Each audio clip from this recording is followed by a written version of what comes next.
تپوس مکو د سیرت د طلحه بن عبید الله. الله اکبر. د سیرت چې تفصیلا کړه سره ووري حیران شي دي انسان دی د طاقت او د زور ته او د شجاعت. هغه انسان دی چې هغه اولنی اتو کسانو کې چې اسلام قبول کړي، اولنی اته کسان چې په مکه کې اسلام قبول کړي یو بګ طلحه بن عبید الله رضی الله عنه. د ټولو جنگونو کې د پیغمبر صلی الله علیه وسلم سره شریک شوی دی، صرف د بدر په غزا کې نو شریک شوی او په احد کې خو شریک شوی او تاسو به ووري چې د سکړي دا د اسلام غ شهسوار طلحه بن عبید الله بن عثمان القرشي التيمي ابو محمد د کنیته او مشهور لقب طلحه الخير، خیر ولا طلحه. وجدا چې د ډیر سخت ملمدوس انسان او ډیر کریم او غنی انسان. دا غزوه په خپل دا خبره کوي موسی ابن طلحه ابن عبید الله زما پلار چې دنو هغه د رنگ نه تک سپین انسانو او په دې سپینوالي کې سرواله او نه ډیر دنګو نه ډیر چیتو او د سینې ډیر غټه سینو دی، د دوه وګي دی یو بل نه لري او خپل ولا سونه ډیر غټ غټ او د اسلام په اوله کې د سخت تکلیف ملو شوی دی. د نوفل ابن خویلد د طرفنا د تړلو د وهله د ټکولې دا طلحه ابن عبید الله او دا زمری د الله د دین د پیغمبر صلی الله علیه وسلم سره خوا کې وره. خدا واقعا د جابر رضی الله عنه به ووري چې غسوي. امام نسائی رحم الله دا روایت راوړي. جابر رضی الله عنه وی مشرکان را جمع شو په پیغمبر صلی الله علیه وسلم باندې د احد په ورځ. فأدرك المشركون رسول الله، مشرکان پیغمبر صلی الله علیه وسلم راګیر کو. پیغمبر صلی الله علیه وسلم आवाज کو من للقوم، سوق به قوم مقابله وکي. طلحه رضی الله عنه یا رسول الله انا، به پانسارو کې یو کسر پس یا رسول الله انا، رسول الله غنصاری ته ورشه. نو یو مړ کېدو، یو شهید کېدو. نو کله چې انصار ور ټول مړ شو نو طلحه رضی الله عنه پاسید او جابر رضی الله عنه وی طلحه رضی الله عنه چې په هغه ورځ کوم جنگ کړو هغه جنگ دغه کسانو نو کړه کوم چې د ټول ورغړي او شهیدان شوي. دومره سخت جنگ هغه د مشرکانو سره کړو چې یو گزار د توري چې کله په د باندې راغی نو دا ګوته تی پرې کړی و. سبب چې ته مسواکۍ ګوته د شهادت ته دایت کټ کړی و. په دې بس کوم د دوی مده چې پلاس کې وګد ګوته د دوی ګوته د توري په گزار باندې لګېدلې او دا غي د لاسه د الله سوم شل شیو. نو کله چې دا گزار په توري دراغه او د دوی ګوته چې واله شو لاس ډیر بد ولګید نو په هغه ټیم کې د خلینو وته حس لکه سړی چې تکلیف نه وي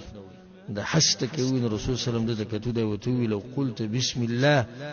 لرفعتك الملائکه والناس ينظرون وکدی بزید بسم الله ول ملائکه بوچت کړي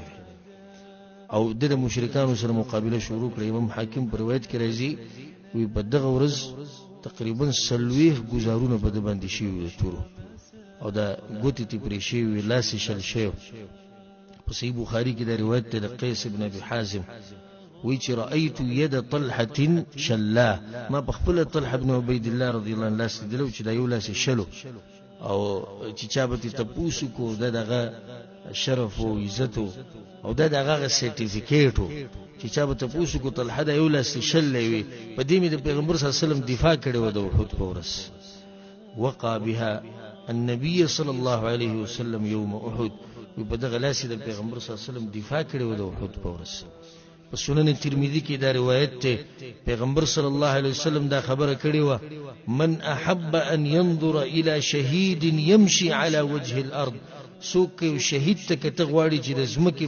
پزمکه د پاسه ګرځي ژوندې فلينظر الى طلحه بن عبید الله. طلحه بن عبید الله ته ګوري دا ژوندې جنتی او ژوندې شهید ګرځي پزمکه باندې. امام ابو داود الطیالسی رحمه الله روایت روایت عائشه رضی الله عنها و ابو بکر صدیق رضی الله عنه چې کله د ورسته دغه د خلافت په دور کې او د جنگ نه بعد چرته به د وحود تذکره له د وحود تذکره به ډیره کې د ځکه چې مؤمنانو ته به تکلیف ډیر ملاوي شي. نو چې کله به تذکره د وحود رااله نو ابو بکر صدیق رضی الله عنه وی ذلک اليوم كله لطلحه، هغه ورځ خو پرې دی، هغه ټوله طلحه ورځ موږ پکې هېڅ نه دي کړي وی، ټوله دفاع هغه د پیغمبر صلی الله علیه وسلم په دې ورځ د ټولو نه زیات هغه طلحه رضی الله عنه کړی، ځکه چې به کله ابو بکر صدیق رضی الله عنه ولید نو دا به ورته یو شعر به ورته وی یا طلحة ابن عبید الله قد وجبت لك الجنان وبوئت المهل عینا، وی ای طلحه زوی د عبید الله ستا دپاره خو جنت لازم شوی دی او ګټلي دي ته حورې د جنت. په هغه وخت کې پیغمبر صلی الله علیه وسلم سره دا دوه کسان ولاړو، طلحه رضی الله عنه دا جسم خپل مخامخ کړو د غشو ته او دی غشو ته ودرېده، دی گزارون ته ودرېده، دا دقه شان ځوانان کولی شي. د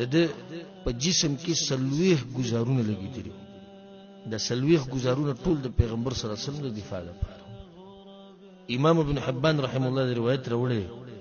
عائشه رضی الله عنها وی ابو بکر صدیق رضی الله عنه دا خبره کوله، وی کله چې د احد ورځ او د خلک ټول ګډ وډ شو او پیغمبر صلی الله علیه وسلم یوازې پاتې شو، دغه سره ملګری شهیدان شو، سره دوه نو ځا ولنې سره و چې پیغمبر ته میزان را ورسو، و چې څنګه رالم نو ما یو کس ولیدو چې پیغمبر صلی الله علیه وسلم مخې ته ولاړ او د زمری په شان جنگ کې کله یو طرف ته تاوی او کله بل طرف ته تاوی،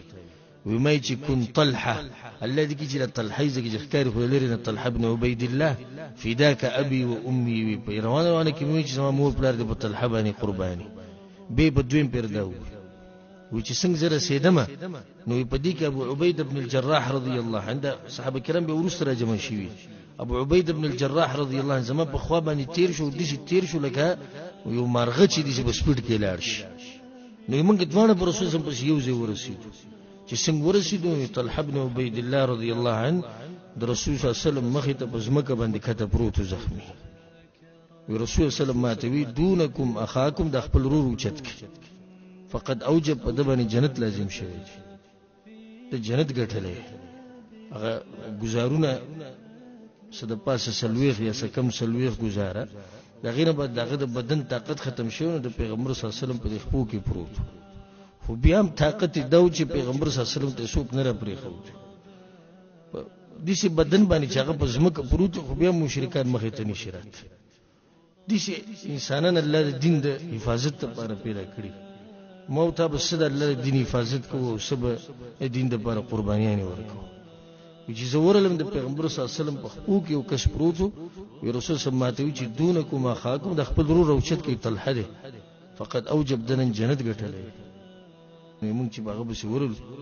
نو دغه په جسم کې تقریبا سلويخ سره پاسه سلويخ گزارونه لګېدل او دوی راوچت.